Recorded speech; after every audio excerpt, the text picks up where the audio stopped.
अच्छा, सबसे पहले तो ये बोर्नियो जो है आपको ओपन करने का वो भी तरीका बता देता हूँ, क्योंकि कल उस्मान भाई भी आपसे पूछ रहे थे। ठीक है, अगर किसी को पता है तो वो तो ठीक है, इतना मुश्किल नहीं है। 4 ऑप्शन आपके पास हैं जी इसको ओपन करने का, फॉल्ट एक मोबाइल निकालने का। ठीक है, यही चीज़ है। आपने मोबाइल फ़ोन सोल्यूशन पे जाना है। ठीक है, इसको ओपन करेंगे तो फिर आपके सामने फिर 4 ऑप्शन आएंगे। ठीक है, 4 ऑप्शन में आपका आएगा hardware solution, bitmap, diode value और थर्मिस्टर। अगर हार्डवेयर सोल्यूशन जिस तरह कल उस्मान भाई ने एक निकाला हुआ था लाइट का डायग्राम, ठीक है, वो आपका हार्डवेयर सोल्यूशन होता है। अगर बिट मैप आए जिसमें आपने खुद एक पॉइंट देखना हो कि वो कहाँ जा रहा है, वो आप बिट मैप पे जाएं।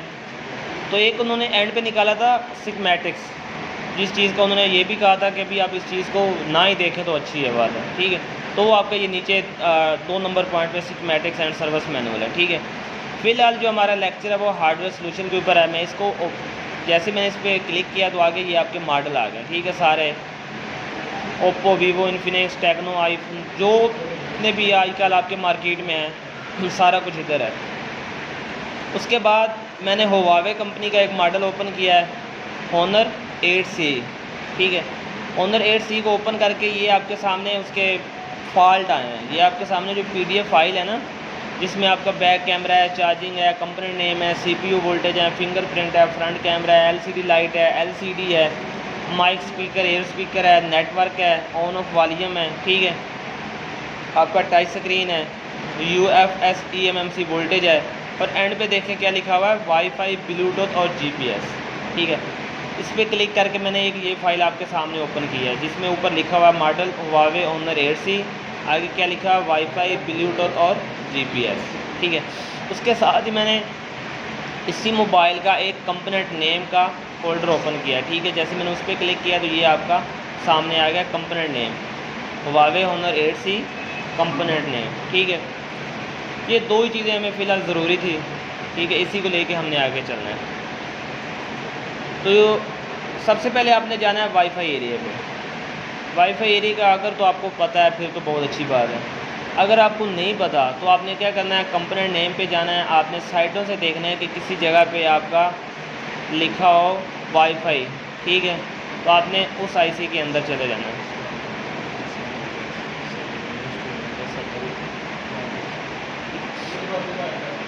तो ये आप देखें एक साइटों से ये आपको नज़र आ रहा है वाईफाई WCN 3615। ये आपका कौन सा एरिया है, वाईफाई एरिया, और ये आपका आईसी जो है ये वाईफाई आईसी है। उसके साथ हमें एक और आईसी की भी ज़रूरत होती है, पावर आईसी से, जिससे आपके वोल्टेज आने हैं। ठीक है, तो ये जो आपका दरमियान में आईसी लगा हुआ है ये आपका पावर आईसी है। ठीक है, अगर हमारा GPS आपके RF में हो, ठीक है, ये आपका नेटवर्क एरिया है। जिन्होंने लेक्चर लिया उनको तो इस चीज़ का क्लियर होगा। ठीक है, ये आपका RFIC है, जिसको WTR 2965 कहते हैं। ठीक है, RF मेन आईसी होता है। अगर क्वालकॉम या मीडियाटेक में आएगा तो फिर उसका नाम चेंज हो जाएगा। ठीक है, मेन उसका जो नाम है वो आपका RF होता है, रेडियो फ्रीक्वेंसी। ठीक है, उसके बाद हमें चाहिए एक CPU। अगर CPU से सिग्नल आया तो वो हमें पता चलेगा वो कहाँ से आना है। ठीक है, इस साइड पे देखिए ये आपका लिखा हुआ है चिपसेट। ठीक है, ये आपका CPU है। साथ आपके ये एक eMMC और एक आपकी रैम, तो अलग-अलग हो गए, नहीं तो ज़्यादातर आपका इकट्ठी होता है, जिसको eMMC कहते हैं, जिसमें आपकी प्रोग्रामिंग भी होती है और स्टोरेज भी होती है। अभी इसमें क्या है कि प्रोग्रामिंग अलग होगी और स्टोरेज आपकी अलग होगी है, और CPU आपका ये वाला है सबसे जो ऊपर है। अभी देखते हैं कि अपना जो वाईफाई का डायग्राम है, वाईफाई की एरिया है वो कैसे काम करता है, उसमें वोल्टेज की लाइन कहाँ से आनी है, कितने वोल्टेज आने हैं, और उसको कैसे चेक करते हैं। सबसे पहले तो ये आपका वाईफाई आईसी है। इसको क्या चाहिए, सबसे पहले माइनस इसको उधर से मिल जाएगा, उसकी कोई टेंशन नहीं है। साथ इसको क्या चाहिए, पॉजिटिव। ठीक है, पॉजिटिव देखें एक आपको ये आ रहा है V रेगुलर 1.8 वोल्टेज। ठीक है, उसके साथ ये देखें आपको एक आ रहा है 1.35, इसका भी नाम V रेगुलर है। V regular, PMU, LDO, VCC ये एक ही लाइन के नाम होते हैं। मोबाइल में अलग अलग होते हैं, इनका थोड़ा बहुत फंक्शन चेंज होता है, लेकिन नाम इनका चेंज हो सकता है मॉडल के हिसाब से। साथ आप ये देखें कि इसको मिल रहा है V रेगुलर 3.3 वोल्टेज, तो ये भी कहाँ से आएगा, पावर आईसी से आएगा। अगर इधर होता 3.7 से 4.2 तो आपकी वीपीएच की लाइन होती या वी बैट की लाइन होती, ठीक है, क्योंकि वीपीएच और वी बैट दोनों सेम होते हैं। तो ये अभी आप तीनों लाइन देखें कि ये लाइन, दूसरी ये लाइन और तीसरी ये लाइन, आपकी लाइनें कहाँ से आ रही हैं, ठीक है, आपके इस आईसी से आ रही हैं। ये वाला कौन सा आईसी है? पावर आईसी, ठीक है। मैंने आपको पहले दिखाया भी है कि जो आपका दरमियान में इस साइड पे आरएफआईसी के साथ ये वाला आईसी है वो आपका पावर आईसी है। पावर आईसी की पहचान ये होती है कि इसके साइडों पे काफ़ी कंपोनेंट्स लगे होते हैं, जिसमें कॉइल है, कैपेसिटर है, रजिस्टर छोटे छोटे काफ़ी तादाद में होते हैं, ठीक है। मेन पहचान इसकी ये होती है कि इसके साइडों पे कॉइल हैं और साथ एक ये आपका क्रिस्टल होता है पावर आईसी के साथ, ठीक है, ये क्रिस्टल है, ठीक है। तो ये आपके पावर आईसी की पहचान है। जिस जगह पे कॉइलें लगी होंगी साइडों पे, ज़्यादा कंपोनेंट्स हो गए, वो आपकी पावर एरिया होगा, ठीक है, पावर आईसी होगा। अब इसमें देखें आपकी ये तीन लाइनें, 1 2 3। सबसे पहले ये ऊपर वाली लाइन देख लेते हैं, ये वाली, ये 1.8 वोल्टेज की, ये आपकी पावर आईसी के अंदर से इस बॉल से आउट हुई है, ठीक है। इस बॉल से आउट होने के बाद आपका ये कंपोनेंट, ये वाला कैपेसिटर, और ये कैपेसिटर पैरेलल शेप में लगा हुआ है, ठीक है, क्योंकि वन साइड इसकी पॉजिटिव है और सेकंड साइड उसकी माइनस है। इधर से होके आपकी ये लाइन आपके किस आईसी में जा रही है? वाईफाई आईसी में। साथ आपका इधर भी एक कंपोनेंट कैपेसिटर लगा हुआ है, ठीक है।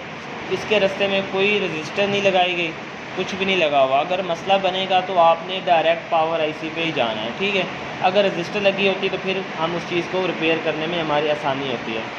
उसके साथ देखें ये 1.35 की जो लाइन है, ठीक है,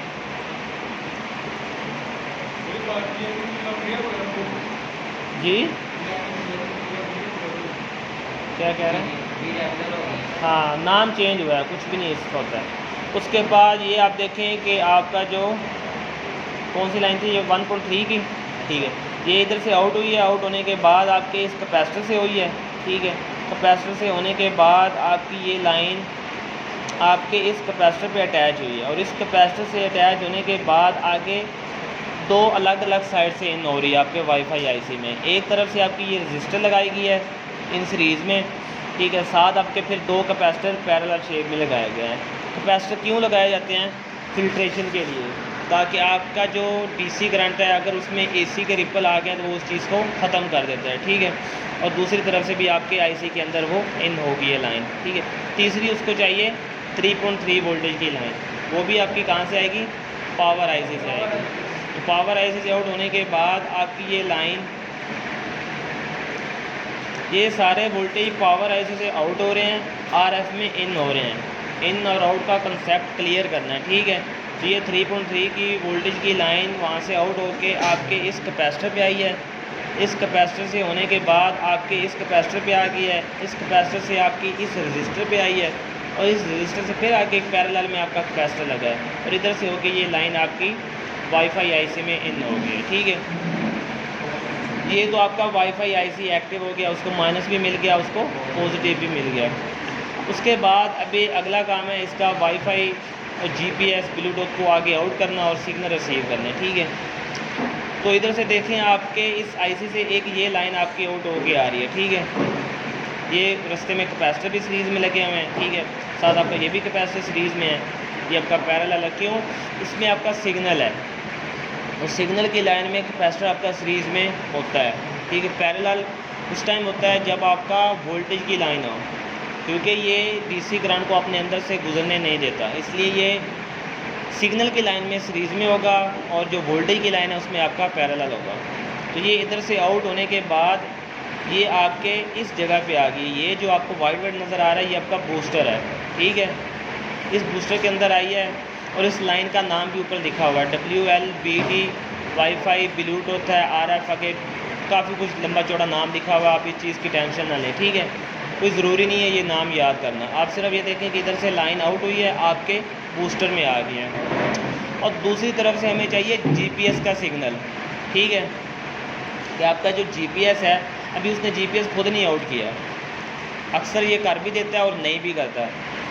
कई कई मॉडलों में ये खुद आउट कर देता है जीपीएस, किसी किसी मॉडल में जीपीएस अलग से एक आईसी लगा वो आउट कर देता है, उसको वोल्टेज मिलता है। और कोई ऐसे आईसी होते हैं, कोई ऐसा मोबाइल होता है जिसमें आपका जो आरएफ होता है उधर से आपका जीपीएस आउट होता है, ठीक है। तो इधर से आप देखें तो ये आपकी जो जीपीएस की लाइन है ये आपके इस आईसी से आउट होके आ रही है। ये वाला कौन सा आईसी है? आपका आरएफ आईसी, ठीक है। अगर आपको इस चीज़ की पहचान नहीं है तो ये जो आपका हैंड फ्री वाला है उसके साथ नीचे आपका जो आईसी है वो आपका, ये देखें ना, आपका हैंड फ्री है, उसके साथ जो नीचे आपका आईसी है वो आपका आरएफ आईसी है, ठीक है। तो ये आरएफ आईसी से लाइन आउट होती है। इसके रास्ते में ये आपको रजिस्टर मिल रही है, कितने की मिल रही है? 3 किलो 615 ओम, मतलब 3615, ठीक है। इसकी ये वैल्यू है। उसके साथ ही आगे एक और रजिस्टर लगाई गई है, सेम थोड़ा सा फ़र्क है।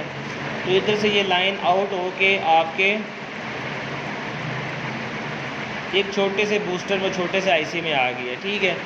अभी इसी आपके जो छोटा सा बूस्टर है इसको क्या हो गया, तो साथ एक ईएन सिग्नल मिल रहा है, ठीक है। ये देखें ना, जीपीएस का ईएन सिग्नल है। ये कहाँ से आना चाहिए? सीपीयू से। ये आपकी लाइन आपकी इस आईसी से आ रही है और ये वाला आईसी आपका कौन सा आईसी था? सीपीयू, ठीक है।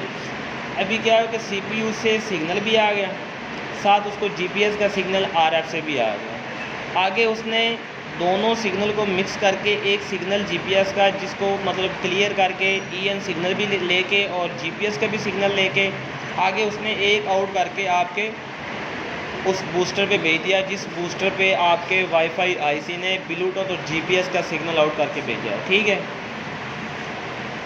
उधर से जब ये दोनों चीज़ें आपकी इसके अंदर इन हो गई हैं, इन होने के बाद आपकी ये जो ग्रीन कलर की लाइन है ये आपकी इधर से आउट हुई है। आउट होने के बाद इसके दरमियान में ये आपको रजिस्टर नज़र आ रही है, ठीक है। 3.5 के की है, 105 ओम ऊपर ज़्यादा भी है, ठीक है। इसके साथ ये भी आपकी 3606, तो ये आपकी रजिस्टर की वैल्यू है, ठीक है। ये रजिस्टर दरमियान में लगाई गई है और ये लाइन आपकी इस कैपेसिटर से होके आपके मोबाइल के टॉप वाली साइड पे, ये देखिए, ये आपका एंटीना होता है, ठीक है। अक्सर ने देखा होगा मोबाइल के ऊपर भी, अगर किसी ने नहीं देखा तो इंशाल्लाह जब काम करेगा तो वो देख लेगा, ये किसी भी बोर्ड पे लगा होगा, आप देख लेना, ठीक है। टॉप पे होता है या बॉटम पे आपके सब बोर्ड पे होता है इस तरह का, वो इस एंटीने पे आपकी ये लाइन पहुंच गई है। और इस लाइन में किस किस का सिग्नल है? आपका वाईफाई का भी है, ब्लूटूथ का भी है और साथ जीपीएस का भी है। तो ये सारे सिग्नल इधर से आगे फिर एक लाइन के ज़रिए आपके एंटीने तक जा रहे हैं और इधर से आपके सिग्नल रिसीव होते हैं। रिसीव होने के बाद आपके आईसी में आते हैं और फिर आपके मोबाइल में आगे, और जिसकी वजह से आप वो सारी चीज़ एक्सेस कर पाते हैं, ठीक है, उनको चला सकते हैं। ये तो सेम वही चीज़ है जो मैंने आपको वाइट बोर्ड पे समझाई है, वो डायाग्राम कि सेम आपका इधर है, ठीक है। ये कई मोबाइलों में थोड़ी बहुत आपको तब्दीली नज़र आएगी, किसी में आपका जीपीएस आरएफ से आएगा, किसी में अलग से आएगा, किसी में आपका वाईफाई से आ जाएगा, ठीक है। अगर आरएफ से आएगा तो फिर वाईफाई से आएगा तो शायद आपका ईएन सिग्नल ना मिले, अगर अलग से होगा तो उसको ईएन सिग्नल मिल जाता है, ठीक है। तो ये हर एक मॉडल में थोड़ी बहुत तब्दीली जो है वो आती रहती है, इस चीज़ की टेंशन नहीं लेनी। अभी अगर आपके मोबाइल में वाईफाई, ब्लूटूथ या जीपीएस का फॉल्ट आएगा तो आपने कैसे रिपेयर करना है, ठीक है। 2 फॉल्ट आते हैं आपके। एक तो आपका वीक सिग्नल होता है, ठीक है, मतलब मॉडेम के पास आप बैठे हैं, आपको वाईफाई के सिग्नल आ रहे हैं, लेकिन जैसे ही थोड़ा सा दूर होते हैं आपके सिग्नल गायब हो जाते हैं। ज़्यादा मसला उस टाइम आता है जब आप किसी का वाईफाई चुरा के बैठे होते हैं या किसी का हॉटस्पॉट लेके बैठे होते हैं, उसके साथ साथ ही फिर आपका रहना ज़रूरी होता है, क्योंकि वो तो फिर थोड़ा बहुत आगे पीछे होगा, फिर आपको मसला बनेगा। ये आपका वीक सिग्नल में आता है, ठीक है, आपके सिग्नल का इशू बनता है। तो मतलब इसका क्या है, ये देखें ना, आपका वाईफाई आईसी एक्टिव है लेकिन सिग्नल कम रिसीव कर रहा है। तो फिर किसका फॉल्ट हो सकता है कि जो चीज़ रिसीव कर रही है, क्योंकि जो चीज़ ला रही है ना किसी चीज़ को, उसमें कमी हो सकती है कि या तो वो सही नहीं ला रही या उसको जो उसका बैकग्राउंड पीछे आईसी उसके अंदर कोई फॉल्ट आ गया कि वो सही तरह रिसीव नहीं करवा पा रहा उससे। 2 ही होते हैं। तो स्टार्ट आपने कहाँ से करना है? एंटीने से, ठीक है। जब आपके मोबाइल में वाईफाई के वीक सिग्नल होंगे, ब्लूटूथ का वीक सिग्नल आएगा या आपका जीपीएस लोकेशन नहीं दे रहा होगा, तो आपने स्टार्ट एंटीने से करना है, ठीक है। एक मिसाल है, अगर इधर मैं बैठा हूँ, एक मॉडेम है जिसके सिग्नल मेरा मोबाइल पास पड़ा है तो उसको खोलना है, ठीक है।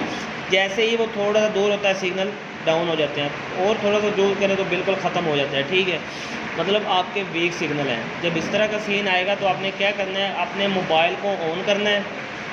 ऑन करने के बाद ये वाला जो एंटीना है, इस एंटीने पे आपने आना है। मोबाइल ऑन करने के बाद वाईफाई का ऑप्शन ओपन करने के बाद स्कैनिंग पे लगाना है आपने वाईफाई को। ठीक है, जैसे स्कैनिंग पे लगाएंगे, अगर आपको इस जगह पे ट्यूज़र लगाने से पहले आपको 2 सिग्नल आ रहे हैं या एक आ रहा है, किसी भी एक मॉडेम का आ रहा है, ठीक है, तो आप क्या करें कि इसी के ऊपर आप ट्यूज़र लगा दें।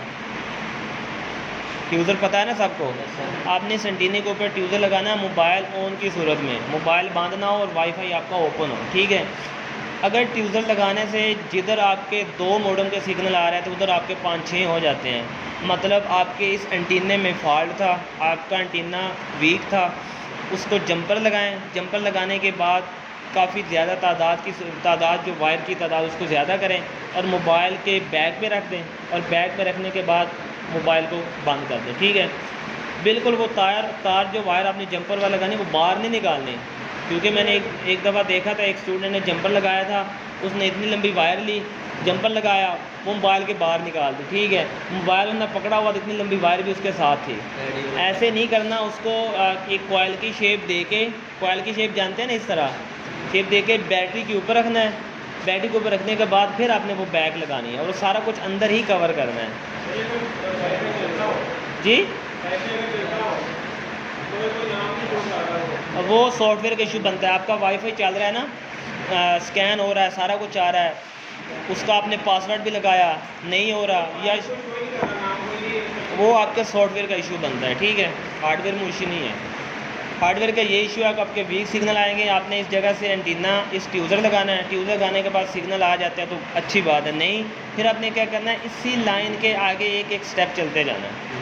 ठीक है, अगर आप एक एक स्टेप नहीं चलना चाह रहे तो आप क्या करें, डायरेक्ट आप क्या करें, इस ये जो आपके दरमियान में सिर्फ रजिस्टर लगाई गई है, इस रजिस्टर के दूसरी तरफ ये जिधर आप मैं एरो मेरी माउस की है, ठीक है, आप इस जगह से ट्यूज़र लगा के चेक करें। अगर इधर ट्यूज़र लगाने से आपको सिग्नल आ जाते हैं, आप इधर से जंपर उठाएं। जंपर उठाने के बाद आप क्या करें, इस जगह पे आके जंपर लगा दें, तो फिर आपका क्या होगा कि वो दरमियान वाला रास्ता है, जिस रास्ते में कोई रुकावट बनी है, वो आपका क्लियर हो जाएगा और आपके सिग्नल जो हैं वो बूस्ट हो जाएंगे। ठीक है, अगर एक मिसाल दे रहा हूँ, इधर भी सिग्नल बूस्ट नहीं हो रहे, आपको इस जगह पे भी बूस्ट नहीं हो रहे, आप इस जगह पे आ जाएं, इस बूस्टर से पीछे वाली साइड पे आ जाएं।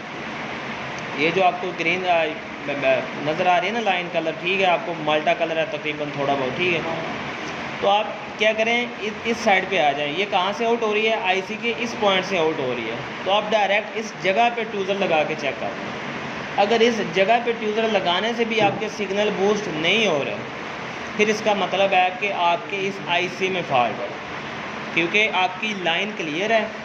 लाइन क्लियर आपने किस तरह की कि उसके पहले पॉइंट भी आपने जंपर लगाया कि रास्ते में कोई कंपोनेंट आपका आ ही ना। ठीक है, अगर इधर लगाने से भी आपको वो सिग्नल नहीं दे रहा तो मतलब इसका ये है कि आपका जो आईसी है ना उसमें ख़राबी होगी, उसमें कोई फॉल्ट है। फिर आप आईसी को उठाएं, अगर तो पिन वाला है आप उसको दोबारा लगा दें रिबोल किए बगैर। अगर आपका बोल वाला आईसी है उसको रिबोल करें, दोबारा लगाएं, और फिर आपका वो जो फॉल्ट है नो वीक सिग्नल वाला वो आपका हल हो जाएगा। ठीक है, तो कोई मुझे ये बता सकता है ये वाला आईसी आपका बीजी है या पीजी है?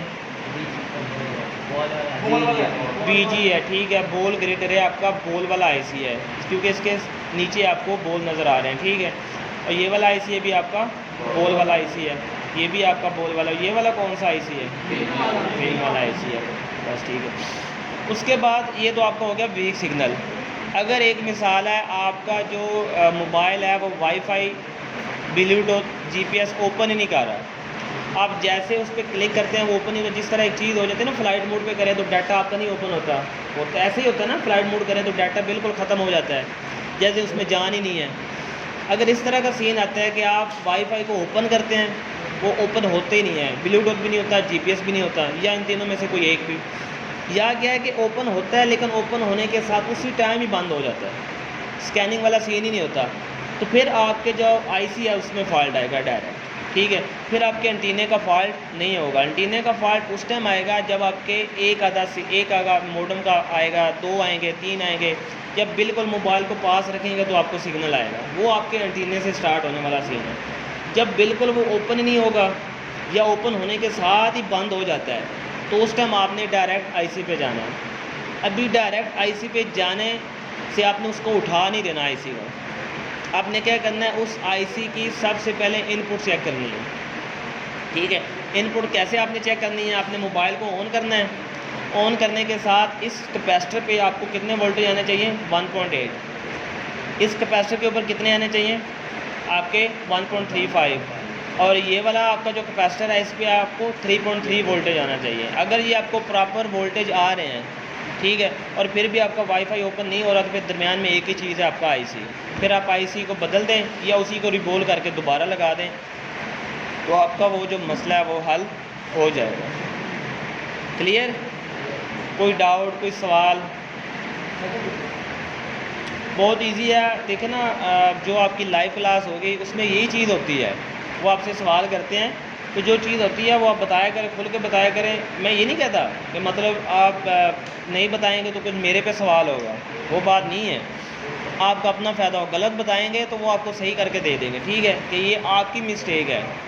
बाकी सेम चीज़ यही होती है। आपने इसी तरीका आपने लाइट का देखा है, 6 पिन वाला आईसी आपको मिला, साथ कॉयल भी मिली, डायोड भी मिला, कैपेसिटर भी मिला। उसमें आपने वीपीएच चेक किया, एनोड की लाइन चेक की। एनोड जो डायोड था वो ख़राब था, वो आगे वोल्टेज नहीं आउट कर रहा था, वो चेंज कर दिया। उसके बाद आपके वोल्टेज को पहुंच गया, लेकिन बूस्ट वोल्टेज नहीं हुए, ऐसे ही था, बूस्ट नहीं ना हुए, 3.7 ही आ रहे थे। फिर वो सारे कंपोनेंट भी चेंज किए, लेकिन फिर भी वही सीन, लाइट फिर भी नहीं आई। तो फिर अभी उसका ईएन सिग्नल पेंडिंग था, अभी वो आज शायद ईएन सिग्नल देने से आपका वो मसला हल हो गया। चीज़ें वही होती हैं। याद, आप जो मैं आपको लेक्चर दे रहा हूँ, अगर आप उसको सेम याद कर लेंगे तो कल को अगर एक आधी तब्दीली भी आएगी ना तो कोई मसला नहीं बनेगा, आप उस चीज़ को आसानी के साथ कवर कर लेंगे। लेकिन अगर आप वो भी नहीं करेंगे तो फिर आपका मसला जो है वो कह लें कि पेंडिंग रहेगा, आपका हल नहीं होगा। क्लियर?